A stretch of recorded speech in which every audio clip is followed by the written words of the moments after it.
Hey, yo, what's up, everybody? Welcome into the show. Appreciate you coming over here to check out my latest episode, man. Today we'll be talking about the film Toy Story 5. That's right, they have made 5 Toy Story films. We'll be talking about the latest one that just recently released, free of spoilers, as always. And we'll talk some news items, man. There's talks of a Grinch movie, there's talks of a new Halloween film. So we're going to talk about those things after we do the Toy Story review. So I hope all of you out there are doing great. Remember that you matter. And let's go ahead and jump into this. For you YouTube viewers, here is the poster for Toy Story 5. I'll give you some details on it. Film is rated PG for some thematic elements and rude humor. Runs in at 1 hour, 42 minutes. It is classified as a kids' family comedy, action, adventure, animation film. um, Not really an action movie. I added action in there just because, but it's all those without action added into it, man. So, but Toy Story 5. So before going into this movie, um, I did a rewatch of the films, right? And I wanted to see Toy Story 5 in theaters because I grew up with that franchise. First film came out when I was a kid, and throughout the years I've watched all of them because again, the franchise started when I was a kid, and I was just gonna, grow with them as they continue to release films and all that stuff. And controversially, apparently, at that, since they released Toy Story 4, right? People were unhappy about that because they're like, "Oh, Toy Story had that great ending. It was a great ending for everything and all that stuff." With Toy Story 3, we'll get into that. But before going into this movie, I did rewatch all the films. I set it up to where I can watch them each day before going to the theater to see this movie in theaters. And obviously, 1, 2, and 3 are fantastic. And I was happy to rewatch all of those movies. Toy Story 4 rewatch was a more of a straight up rewatch for me in the sense of that movie gets a lot of hate. Like it gets a lot of hate, and I remember not much of it other than that Forky character. You want to call Sporky, but Forky character, annoying, very annoying. Is what I remember from that first film, and then not much other than that. Like so, and that was not one. That's one of those movies I haven't rewatched several times, like the other three and all that. So I was interested in looking into that and seeing what it was. I couldn't even remember what the villain was of that movie or anything like that. And then in rewatching it, I honestly think the internet is way too hard on that movie. Like, I get it. The ending of Toy Story 3 was great. Like, it was fantastic and all that stuff, but it was the end of Andy's story. It wasn't the end of the toys story, but it was the end of Andy's story, right? Because at the end of the movie, Andy's going off to college. The toys have now been, given to Bonnie, and Bonnie's going to be going on adventures with these toys now from there. And I'm like, great, cool. So I didn't run into any real issue with them continuing on with Toy Story and all that stuff. I just, you know, I don't. And after watching it recently, I was like, don't get the hate. Like I don't get the hate, but that's the world we live in now. People will honestly hate anything at this point. But nonetheless, we're here to talk Toy Story 5.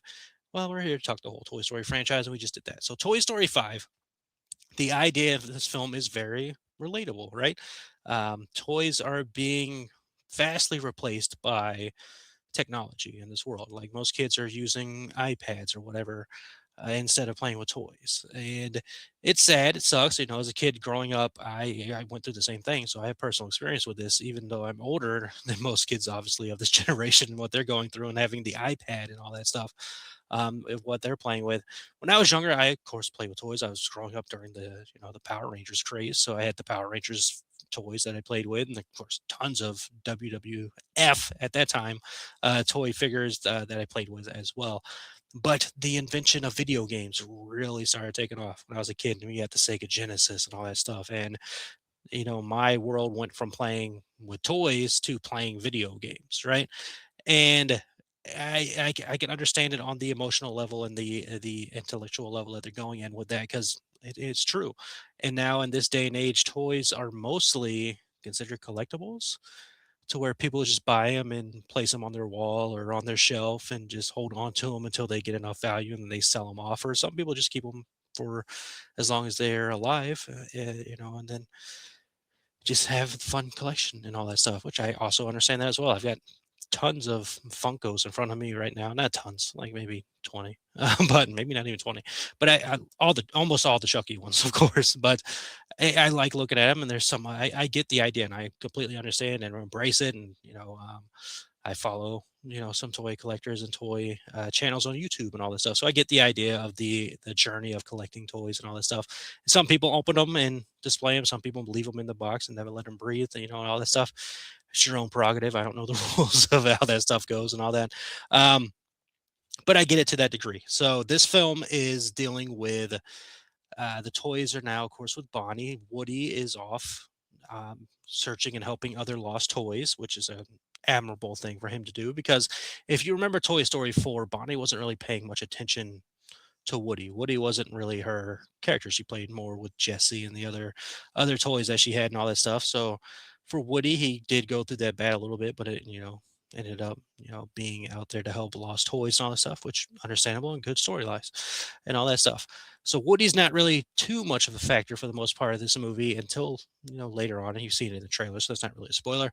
But the primary focus is Jesse this time around, and Jesse is a character we know a little bit of her backstory from 2 and all that stuff, and, being focused on her was interesting. Like, I've seen some people talking about this movie where they're like, "Well, some of the other toys that we love, like Ham, Mr. Potato Head, Mrs. Potato Head, all of them, we're not spending too much time with, or that they're barely in the movie at all," which is not right. They feel rightly in the movie. I feel about as much as normal in the movie.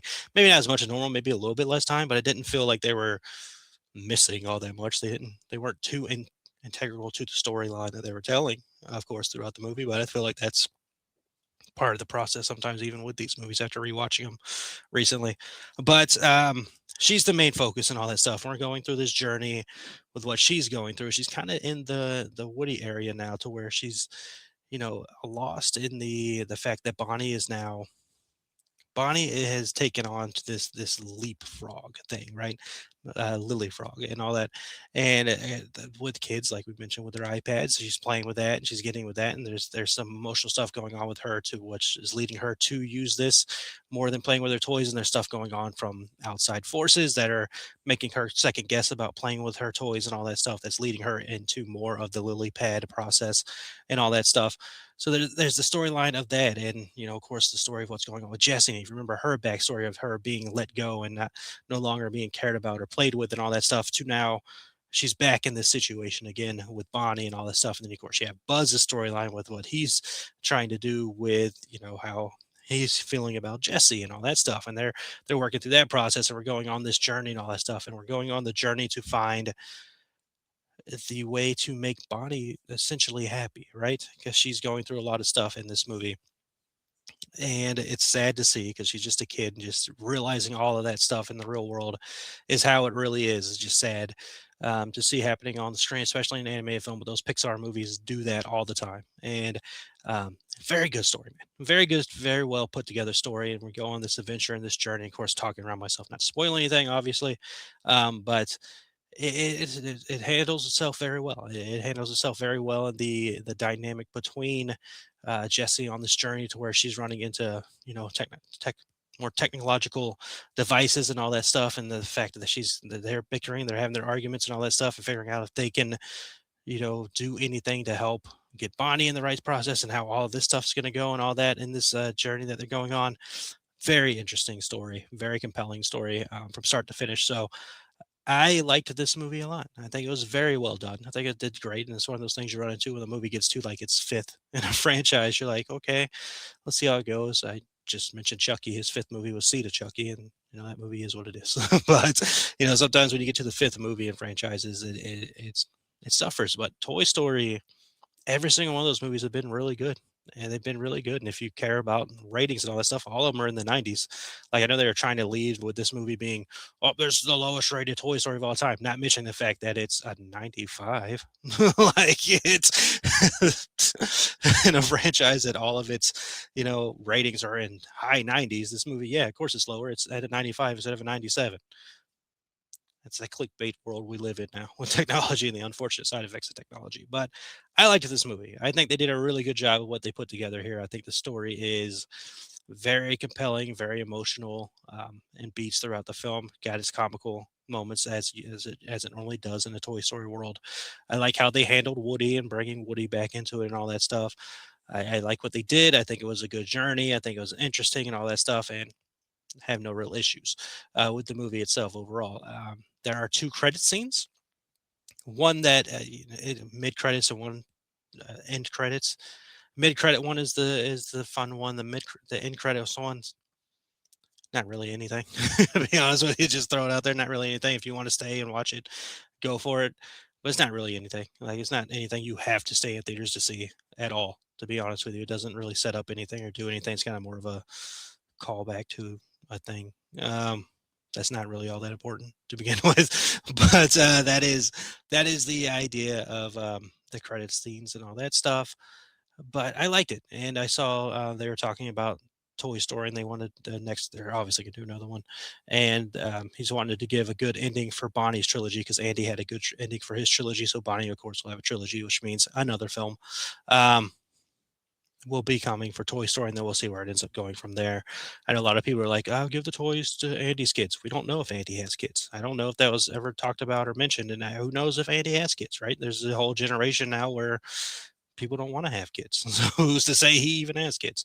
We have no idea. We don't know where the journey will take us, but there's still another movie to go. As far as Toy Story 5 goes, I had a enjoyable time with it. Like I liked what I watched. I thought it was very well handled. I think they did a really good job with touching on a subject that is a very rampant in the world that we're all processing. If you have kids or whatever, you know it's true. I told you my personal journey with it. I'm sure other people had that same journey, or are still having that same journey with their kids. Maybe I don't know. I don't have children, but I it's the fact of life now, and you hope to see. I know I've seen my little niece play with toys, but she kind of plays with like technology as well. So I don't know. Like, I don't know, but it is 100% a thing that is absolutely happening, and they figure they would have to tackle on it at some point, especially in the world we're living in now. If they're going to keep doing these Toy Story films. But no, I don't think they lost anything. I think they still handled it like a Pixar movie handles it, and they did it very well. So that's my quick thoughts on Toy Story 5 without spoiling anything, man. So, news wise, we mentioned the Grinch, sequel. Now, there's been several Grinch movies, of course, throughout the history of time.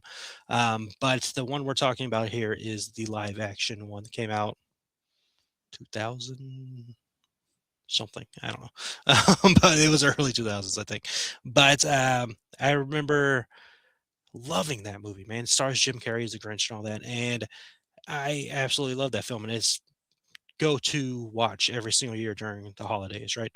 During Christmas time, I'm watching that movie over and over again because I love it. I love it so much, and it's just on while I'm wrapping presents and all that stuff. So there has been rumors and people asking Jim Carrey if he would do it again or not, and all that stuff, and the back and forth. And now apparently, talking has begun to have this happen. Now, just rumorville, right? Nothing guaranteed by any means.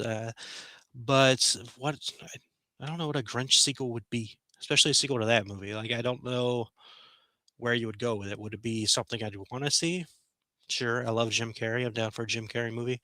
But like, what would the idea even be there?